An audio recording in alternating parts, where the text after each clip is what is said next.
Remember, folks, I'm just a Muppet in a chair. Don't take me seriously. Hello, Boomerites. Welcome back. Hi, guys. We got Queen Booms here. This video is going to be a little bit different. It's still a reaction video.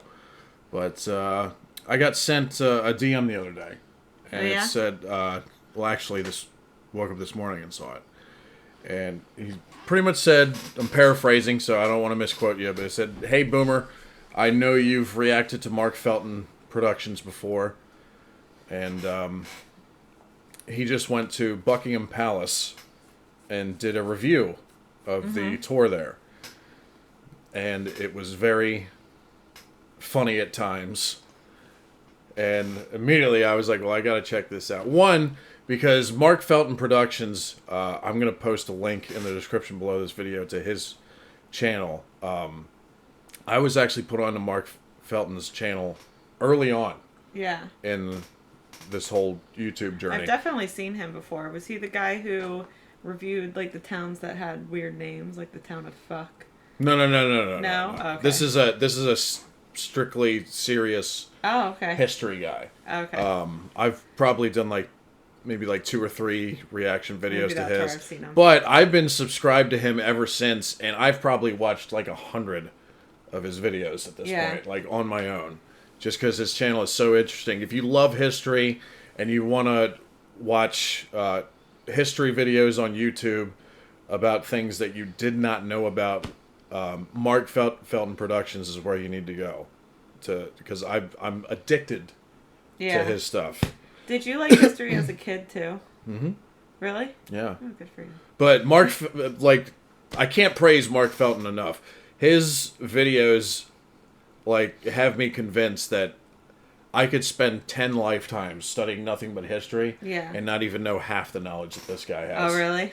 Because not all that knowledge would sink into my little pea brain. Oh, stop. So, if you love history, check out Mark Felton Productions. It's a phenomenal channel. I can't praise it enough. But also, I wanted to do a reaction to this because eventually, maybe a year from now, we're trying to make a visit to the United Kingdom. Yeah. And of course, Buckingham Palace would we have to go there. I've been there. Well, the title of his video is "Visited Buckingham Palace and Regretted It." So I liked it. I mean, I was a kid, but I thought it was cool. Okay. Well, that's interesting. I didn't know you went there before. Yeah. Did you go? You went inside? I think so. Yeah. Yeah. Were you really little?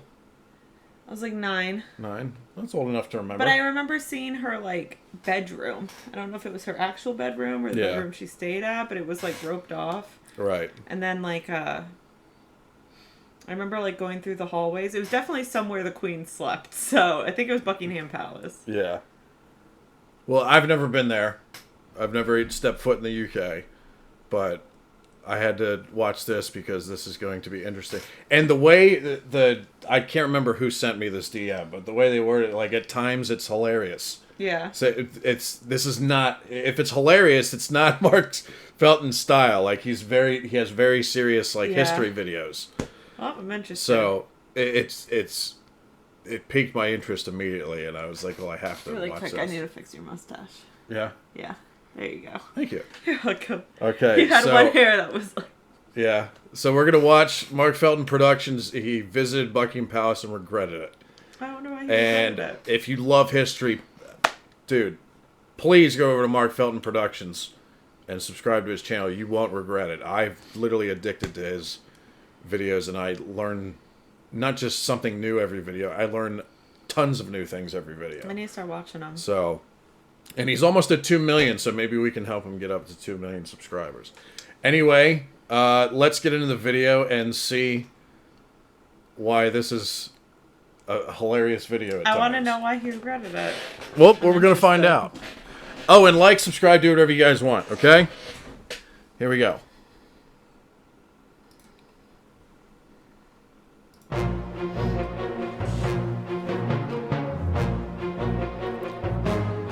Inside Buckingham Palace.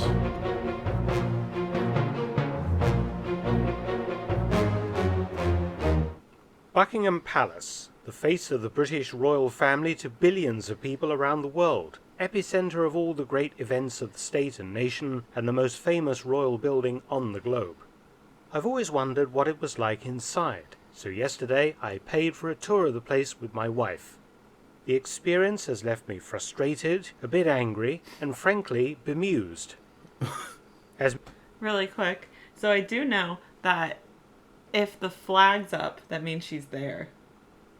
Does it? It's one or the other. So if the flag's up, that either means she's there or she's not there, and if it's down, I think it means she's not there. Okay. Because you Maybe can't one of you tour guys can it when confirm she's that there. for us. Yeah. As many of you know, I don't normally post reviews on this channel of various places that I visit, but I just have to say something on this occasion. Uh-oh. The first thing you notice about Buckingham Palace as you approach the visitors' entrance next to the Queen's Gallery is the staff's obsession with lavatories.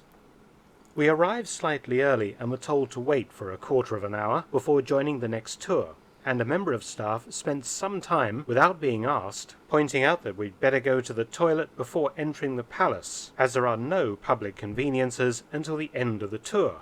The nearest public convenience was an astounding 5 blocks down the street. Oh, the no. first clue perhaps to how welcoming the palace is to visitors. It costs £30 each to visit the building, but you can't spend a penny once inside. The second introduction to the type of establishment you are entering were our interactions with members of staff. The staff wear the uniform of the royal household and are the visible human face of the place. But if having a face like a smacked ass and the customer service skills of the Gestapo are prerequisites for employment, the palace has Jeez! Oh my god, he just shredded the staff. He just shredded them. I think the gates are really pretty. Yeah. This is wow. Have you ever heard Mark him, Felton like, should make angry more like videos this? like this. It It sounds like he was very mad. Because, I mean, Yeah. that's kind of expensive. $30 a person. £30 £30, a person. yeah, and that's like $35 or $36 for us, something like that. Now I don't know if I went to Buckingham. I definitely went to a palace. I should ask my mom. Okay. I think it was Buckingham. Maybe she really wanted us to see it. household and are the visible human face of the place. But if having a face like a smacked ass and the customer service skills of the Gestapo are prerequisites for employment, the palace has certainly met its recruitment goals. Oh my god. Going through security, my wife and I were barked at several times for various invisible infractions of the rules before being herded with other miscreants, also known as visitors, onto hard wooden benches in a sort of holding pen. After a short while, the most astounding scene was played out when one female guard, in a loud voice, drummed the following 3 points repetitively into our heads. 1. No photography is allowed in the palace. What? Hang on a minute. Buckingham Palace is funded by the state through taxpayers. Taxpayers like me and my wife. But photography is verboten. No reason was given for this ban, though my excitement was briefly piqued as to what they have inside the place that is so secret that mere mortals must not catch its image. Dude, he's shredding this already. And it's not even a quarter of the way through. My only thing that I have to say about photography is, I mean, I understand the no flash photography, because remember when we were in The Acropolis Museum in Greece, yeah. They said no photography at all. And we were like, well, if it's not flash photography, what's the problem? But, like, when people are taking pictures, they bump into each other and they're not paying attention. Right. And in the museum we went to, they had, like, statues that if you bumped Sitting into them, but not against the wall, like in the middle in the middle of the place. The place. Yeah. So, in particular, those areas, because if any of they you... didn't even want you texting and walking. Yeah. So I think that's why. Yeah. But there were some areas that didn't have stuff in the middle. Yeah, and if then you were allowed to use your phone. Yeah. Yeah. So I think that's why in that area. Because I was filming stuff with my GoPro, but the place where all the statues were, most of the big ones, where they were all like in the middle and you were weaving in between them and all, that was the one spot where I had my GoPro out, and then someone said, you can't have that out. And I quickly was like, well, I get it, because What if I'm filming something and then bump into a fucking Yeah. thing and knock it over? Yeah. How mad would they be? Oh my God. I'd be mad at myself. Yeah, I'd be like, I'll just leave Greece. I would never be allowed back in. But, Yeah. But yeah, that I get. So, I don't know. Maybe it's maybe they have something like that going on. No reason was given for this ban, though my excitement was briefly piqued as to what they have inside the place that is so secret that mere mortals must not catch its image.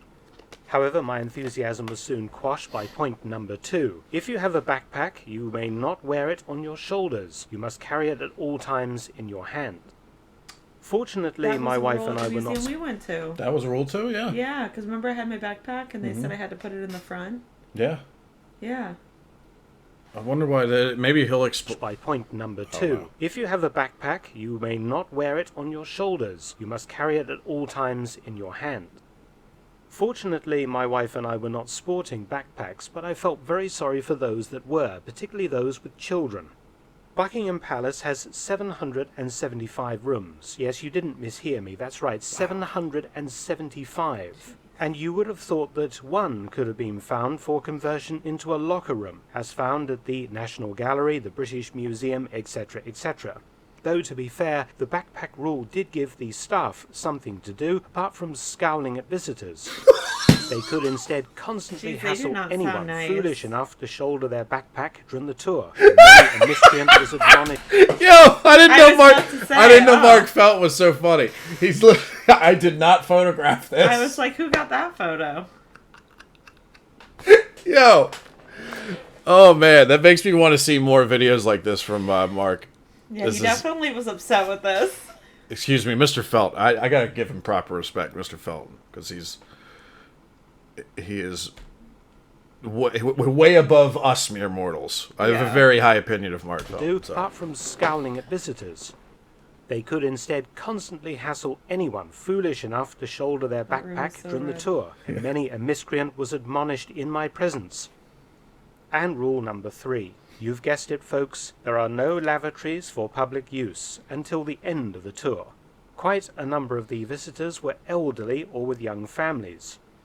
Shuffling through airport-style security, which was reasonably polite, and picking up a free audio guide, we began the tour. Obviously, I can't show you any photographs or videos of my palace tour, as it was, of course, forbidden. However, guide, we began the tour. Obviously, I can't show you any photographs or videos of my palace tour, as it was, of course, forbidden. However, it was all very nice seeing rooms you've seen many times on television, and the rooms open to the public are of course lavishly decorated. The amount of gold-painted furniture, pianos and urns, similar to what I imagine Liberace's house looked like. The walls are hung with the usual assortment of well-fed Hanoverians, and the long gallery with a large collection of mostly Dutch old masters. I would have enjoyed the experience a little more, but for the crowds. The palace appears... Totally agree. Remember how anxious I was getting at the end of our Acropolis visit and the Acropolis Museum, because we went in early. We did good. There was a fair amount of people, but not massive crowds. But as we were coming out of both places, there were massive crowds. Yeah. And I'm like, wow, I'm so glad. Well, we went to the Acropolis the day after we arrived in Greece, and he slept. I didn't sleep. So I was up at 5:30, and I was like, "You're ready to go to a museum?" And we were the first people in there, which I'm happy we did it that way, because we were able to look at everything, and it wasn't a ginormous crowd. But back to another thing that Mark said, you can't go to the bathroom. I couldn't do that pregnant. I pee for this every whole tour. 30 minutes. And imagine how big this tour is. It's 775 rooms. Yeah.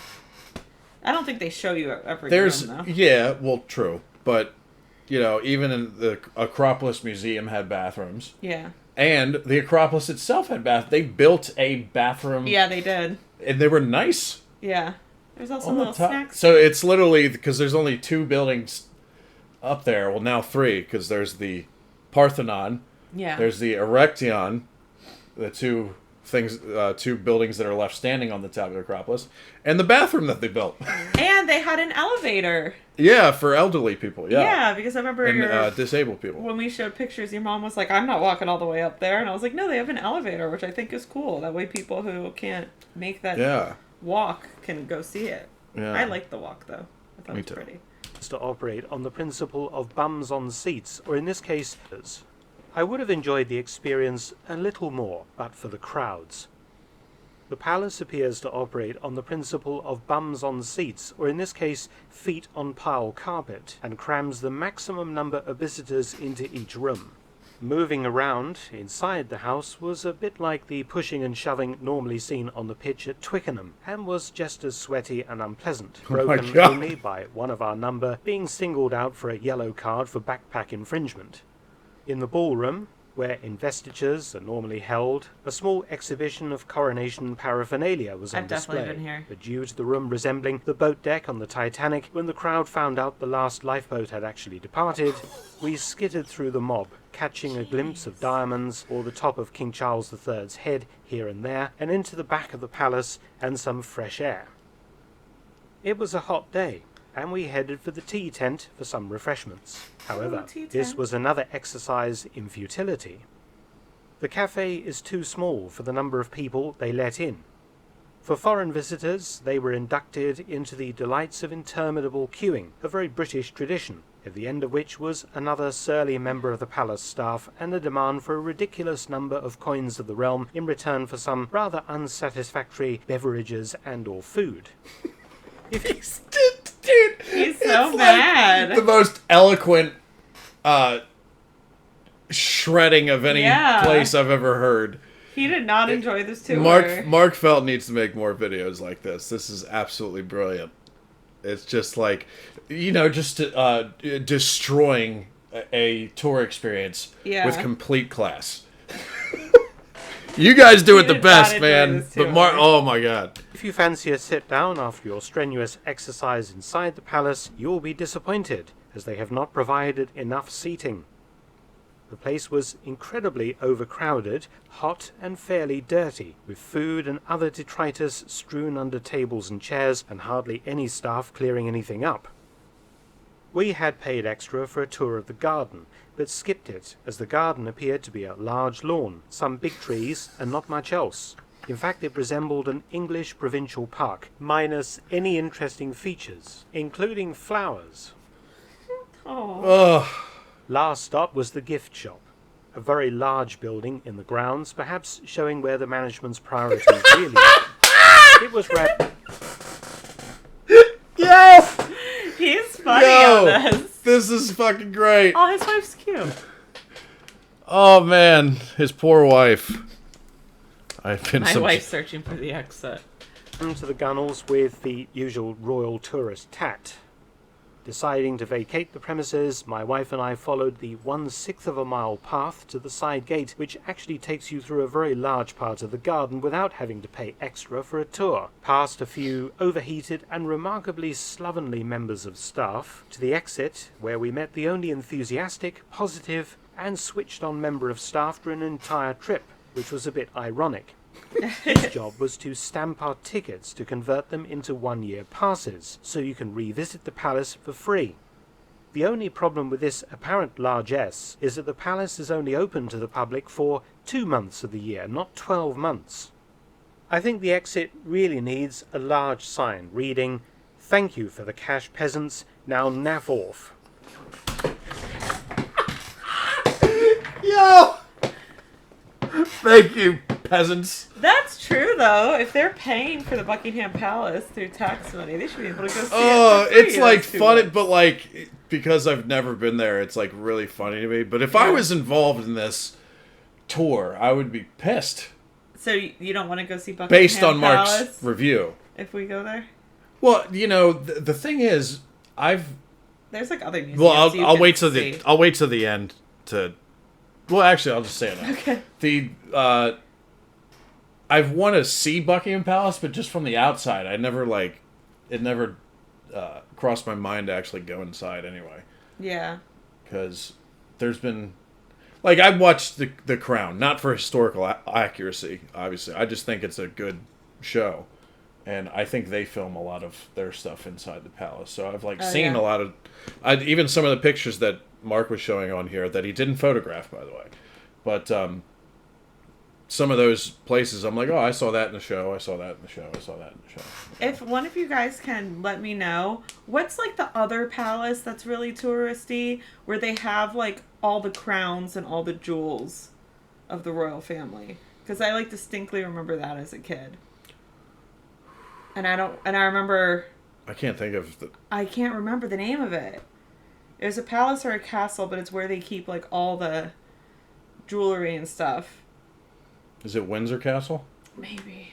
I don't know if they keep the jewels there. I'm pretty sure it's in London. Like I'm pretty sure the Queen like mainly stays at two places: the Buckingham Palace and Windsor Castle. Mm-hmm. And I think there's another one up near Scotland or something. That tour was actually really cool because the guy dressed up as like a guard or a knight from like that day and age. And he like... Oh, I have no idea what castle you went to. And he like gave... Maybe like, they... I don't know. It was they like would know, a so whole they're the... Yeah. show thing. Like he pretended to be like from that day and age. I mean, they would know... They lived there, so... Yeah. Yeah, so let us know. Anyway. I don't remember the name, but I not thought 12 that months. was cool. I think the exit really needs a large sign reading, "Thank you for the cash, peasants. Now naff off." Now when I think about Buckingham Palace, I think of a sausage machine. In the entrance go various shades of British royalists and keen foreign tourists, and out the exit pour large numbers of newly converted British Republicans and bemused Americans thanking their lucky stars for 1776. Oh, wow! I think gosh! That was the royal family's intention, but judging by the number of hostile reviews on various online sites, I suggest whoever runs the palace might be working for the other side. It wouldn't be the first time, after all. The keeper of the Queen's pictures for over 30 years, Sir Anthony Blunt, turned out to be a KGB agent. I did know that. To provide some balance, my wife and I next visited the Royal Mews next door, where they keep the horses and carriages, and I have to say it was an excellent experience. I'll be making a video about that in the future. Many thanks for watching. Please subscribe and share, and also visit my audiobook channel. You can also help to support both of my channels at PayPal and Patreon. Details in the description box below. Yes, please go support Mark Felton. One of the best channels that I've ever been recommended, ever. But wow, that was that was hilarious at times. But I feel bad for Mario because he seemed really upset about what he experienced. Well, they just spent like $72 to go and look through this. That's expensive. I mean, I don't know if Mark Felton is a wealthy man, but I'm sure he does well. Yeah, but for normal people, that's expensive. Yeah, that is very expensive. What was it? Because we had to pay to go into the Acropolis Museum, but that was like $10. Yeah. And the museum, or €10, but a euro and a dollar are almost like exactly the same right now. How much was the museum? I feel like the museum was like $10. Oh, was it? Yeah. Because the Acropolis and the museum were paid separate. Right. Yeah. Maybe it was more. I can't remember. I think they were each like $10 or euros. Yeah, I think I feel like it wasn't that expensive. Mm-hmm. So $20 to go to the Acropolis and go to the Acropolis Museum that has all the stuff that used to be decorate Athens back in the day. And the part that I thought was really cool, I know you didn't like it, but when you first walk into the museum, they had the glass because they were excavating underneath. But you I thought it was cool. Like, I just didn't like it and stuff like you just didn't want to walk over it. You still like looked at it. Yeah, it's a fear of heights thing. Yeah. That's the only thing. But yeah, Mark Felton's got to make more videos like this. Yeah, he does. This was funny. Hilarious. I'm interested to see the places he does like now. Yeah, I want to see them. Yeah. I want to make a list and like go there for when we go to. But you know, UK. I mean, this is basically their backyard. So it'd be interesting to see if like any comments pop up of people who have actually visited, done this tour. Yeah. Their thoughts on it. And let us know, like, the best castle tour. Yeah. Because I really want to remember the name of that one. Because it was good. Yeah. And they had a little they had a cafe at the one I went to. Mm-hmm. And it didn't look like that one. It was actually, like, more pub style looking. Yeah. But they had, like, coffee and scones. Maybe they need to make upgrades to their tour. And maybe this video from Mr. Felton will Make them update a little bit. I hope anyway, because that sounded dreadful. I really want to go to London in December. Yeah, It's so pretty. Like I said before, if you love history, this is the best channel out there, I think. Mark, he makes videos about things that are not only... I feel like I could go down a wormhole with him. Like, yeah, I could just you wouldn't even think of in terms of history, and it's just so interesting. And I've done a couple reactions to his videos in the past, but like I got put on a channel like before I even hit 10,000 subscribers. Yeah. So now we're at, what is it, 77 now? 78? I can't remember. 77. But, and he's just shy of 2 million, so we got to help Mark get up to 2 million, because one of the most deserving people to get 2 million subscribers, that's for sure. And, yeah. All right, so after seeing this, do you still want to see Buckingham Palace? I never really had the urge to go inside. To go outside and like take a picture. Yeah. Outside of it, probably, yeah. But I never had the urge to go inside the museum. Yeah. I don't know. Like, if somebody offered me a tour, like... Here's the other thing. I don't like being herded. Like, he said in the video, like... There's things in the video he said that I hate. Like, I hate being herded places. I hate huge crowds. Yeah. I do not like... When I'm checking something out, I don't want to have somebody doing a lecture at the same time. I want to read things on my own and look things up on my own to find out on my own. That's the fun in it for me. Just like to do your own work when you're there. I love going to museums with you. Yeah. Because you read it for me. Yeah, so that's because you can't see very well. Yeah, I could look at it. Well, it's also just nice because I don't have to like sit there and try to read it. I can look at what it is, and then you'll read it to me, so I can like look and understand at the same time. Yeah. All right. Well, let's wrap it. We're going almost 30 minutes now. Yeah. With a 8-minute Mark Felton video. So please subscribe to Mark Felton. Yeah, that was awesome. Especially if you love history, you will not regret it. I promise you. And for our channel, remember, if you like this video or any of our other stuff, like, subscribe, do whatever you guys want, okay? Anyway, y'all have a great day today. Stay safe, and we'll see you next time, Boomerites. Peace out.